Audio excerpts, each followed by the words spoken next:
Jure, poleg televizije ste tudi hiperaktiven pisec, če prav razumem oziroma če prav spremljam vaše delo. To je zelo lepo povedano. Zelo sem hiperaktiven, ker na leto napišem en roman.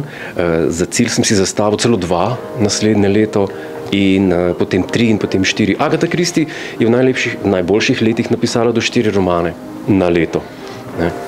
Kdo pa je ona, da se ne da preseči, ne hecam se seveda. Idej imam veliko, da ne bo zdaj narobe zvenel, kot da se silim čim več izdati. Idej imam veliko, pa našel sem metodo, kako te ideje najbolj efektivno oziroma v najkrajšem možnem času zliti na papir. Torej bo na koncu neka enciklopedija? Enciklopedija ljudskih povesti o Spencerju in Novaku. To ste zelo lepo povedali in to idejo bom kar ukradel.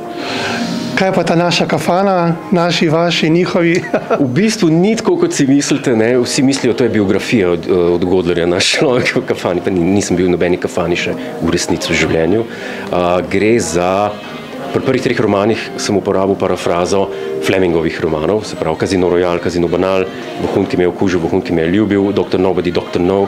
Tle sem se pa hotel umakniti malo od tega, sem se pa zatekel k Grahamu Greenu in k njegovem romanu Naš človek v Havani, naš človek v kafani, se pa na koncu tudi poveže z eno kafano, tako da ima smisel, to hočem povedati. Se zna zgoditi, da bodo kdaj ti romani dobili tudi video zgodbo? Bilo bi lepo, bo pa potreben kar budžet ogromen, ker prvi roman se dogaja v redu v Sloveniji, drugi roman se dogaja v Benetkah, se dogaja na otoku Capri, se dogaja v Avstriji, v Londonu, tretji roman se tudi dogaja v Londonu, četrti roman se dogaja v bistvu v Franciji. Ogromno eksotičnih lokacij je, ki se jih ne da pofejkati z Izolo, tako bom rekel. Torej ste na nek način čisto slovenski James Bond, no? Če malo se navežem na ta prvi roman. Mogoče sem se malo hotel poigrati z idejo parodijo na Bonda, ampak v drugem romanu, tretjem in četrtem, sem se po moje pa že kar malo oddaljil od tega in so dokaj samostojne vohunske avanture s komičnim pridihom. Kako pa recimo bralci sprejemajo vse te vaše zgodbe? Ne sprejemajo, samo kupijo knjige, pa jih pa ne berejo. Kar je meni v redu, hecam se, dobri odzivi so, vesel sem in to me v bistvu žene naprej, ker imam kar že prihajajo ljudje. Ne, lahko se pogovarjamo še naprej. Za konec me še zanima, kaj pa sami najrajše berete? Sam pa najrajše berem, bom rekel, detektivke Agathe Christie.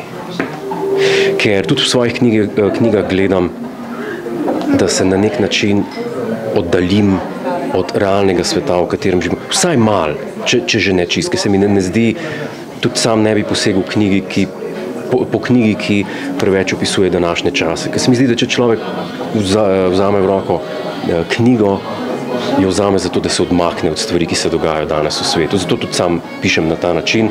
Ko pa berem, pa rad berem te cozy murder mysteries Agathe Christie in tako dalje. Ja.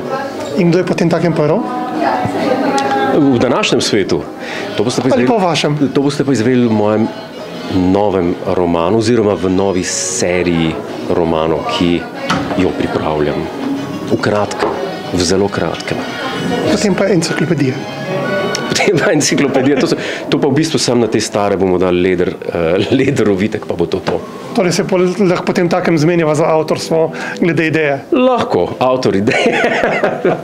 Bo se zazdaj. Ok, srečno. Najlepša hvala. Cak, malo olja, ki se združi z notami džina. Tararam. Kdo je prvi? Lado. Lado. Jože je bil prvi. Ne, Lado. Lado je bil prvi. Zvolite, prosim. Dajva vedeti, če preživiš, Lado. Ali lahko zdaj, ali se naprčim, kaj se ljubim s kamero? Yes.